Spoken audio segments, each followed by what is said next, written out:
বলছিলেন গাড়িতে বৈশা আমার নারীকে লিঙ্গেতে ফাঁসাইছে যারা, তারা যদি মিথ্যাবাদী হয় আর আমি মামুনুল হক যদি মিথ্যাবাদী হই, তাহলে আল্লাহ যেন আমাকে ধ্বংস করে, আর তারা যদি মিথ্যাবাদী হয় আল্লাহ যেন তাদেরকে ধ্বংস করে। মামুনুল হক সামনে ৩-৪ বছর জুলুম করতে পেরেছো, কিন্তু আলহামদুলিল্লাহ আল্লাহ মামুনুল হক সাহেব নির্দোষ প্রমাণ হয়েছে। তোমরা যারা বিনা কারণে আল্লাহ মামুনুল হক সাহেবকে কষ্ট দিয়েছো আর ওলামায়ে কেরামকে জেলখানায় রেখেছো, আল্লামা সাইদি সাহেবকে শহীদ করেছো, তোমাদের এই দেশ থেকে পালাতে বাধ্য হইতে হয়েছে। ইঁদুরের গর্ত খুঁজে পাও নাই, কোনো ঠিক কিনা বলেন? পাও নাই ইঁদুরের গর্ত।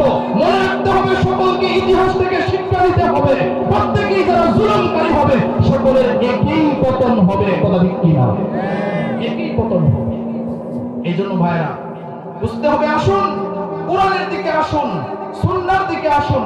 কোরআন এবং সুন্নাহ অনুযায়ী যদি জীবন চালান